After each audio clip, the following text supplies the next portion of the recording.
Hello, this is Reverend Dore, Jacques Patlian, teaching religious science, which is the teaching of the science of mind. Here from the Center for Spiritual Living in rainy Sarasota, Florida. Today, we're going to talk about the ultimate truth revealed. And I'm going to subtitle it The Unity of Life, which is the main point of this podcast. There's a truth so big, so fundamental, that I capitalized it when I wrote it as a blog post to distinguish it from my truth, your truth, and the collective truth. This truth is splendid. It's so magnificent that everything else we believe to be true pales by comparison. There are two parts to the truth.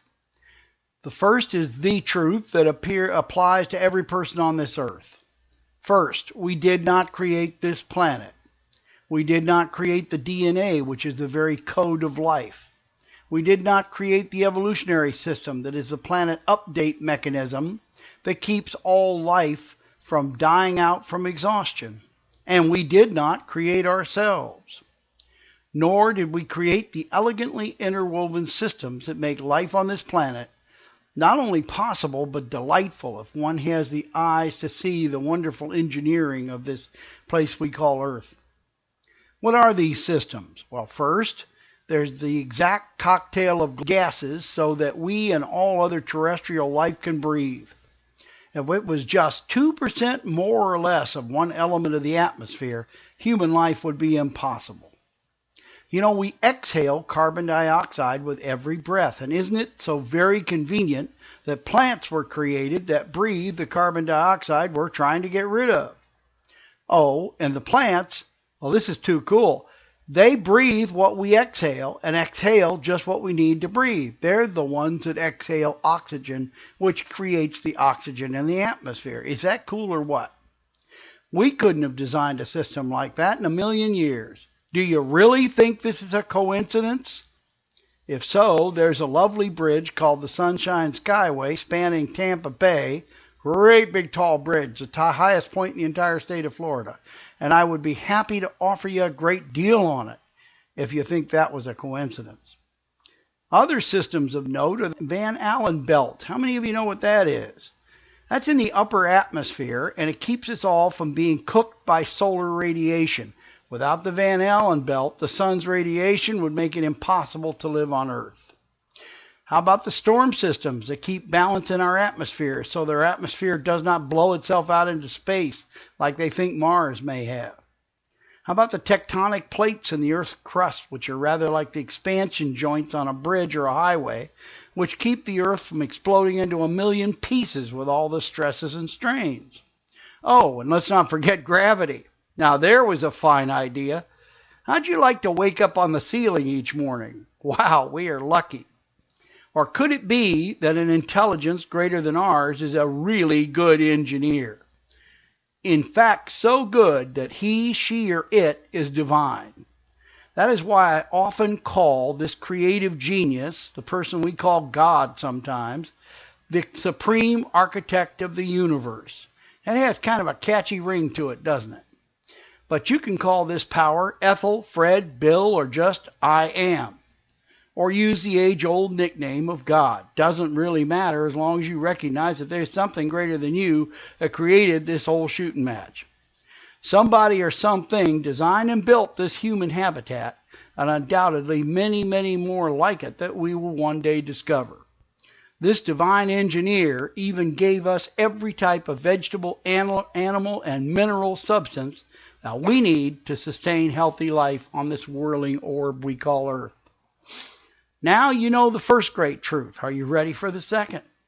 This may rock your world, so hang on. The second great truth is that every single one of us on this planet are literally brothers and sisters. Yes, I said literally. No, not just in the metaphysical sense or the kumbaya sense as we sit around the campfire, but literally. We were all created from the same substance in exactly the same manner, created by the same power and presence that we call God, for lack of a better understanding. Our human parents were the delivery and nurturing system, but the Creator is the designer and maker.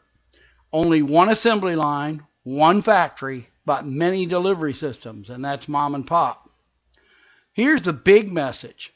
There is unity in all life. All is one. There is no separation between God and his or her creations. And the reason is because we're all made of the same stuff, the very fabric of the universe, which is the body of God. I like to say we're made of star stuff, and that's the truth. We're all energy beings, and since energy cannot be created or destroyed, at least by us, therefore we cannot be destroyed. We are eternal, spiritual beings on a short tour in physical body right here on Earth.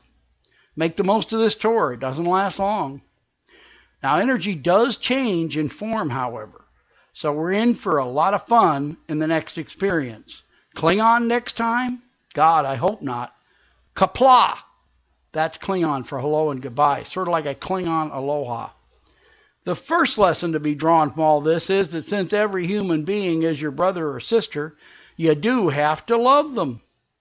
You don't have to like them, but you must love them as you love yourself. Because if you hate them, then you hate the creations of God, which means you hate God, and that's not a tenable position to take, believe me. When you look in the eyes of the next human you meet, know that you're looking into the eyes of your brother or sister and act accordingly. No, don't beat them up like you did when you were a kid. Love them. No tribes, no people, no nation is better than others. All are equal in the sight of the Creator, and therefore equal in ours, or they should be. This is how you solve every one of the world's problems.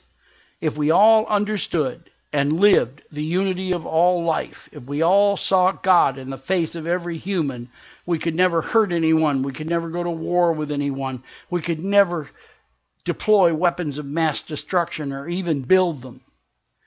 Now, the trick is we just have to embody this truth. That may take a little work, but you can start right now.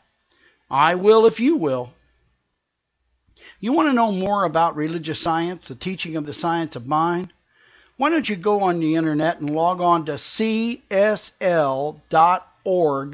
and find the nearest Center for Spiritual Living near you. If you live far from us, we have distance learning classes.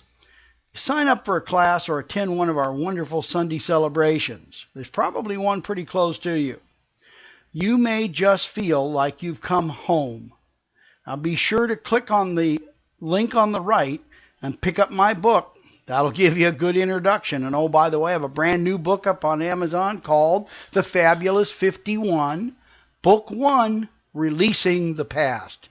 If you've been holding stuff from the past, terrors, horrors, guilt, you want to read this book. I've got a system for washing it away within 60 days if you do it right. Until we're together again, bye-bye for now.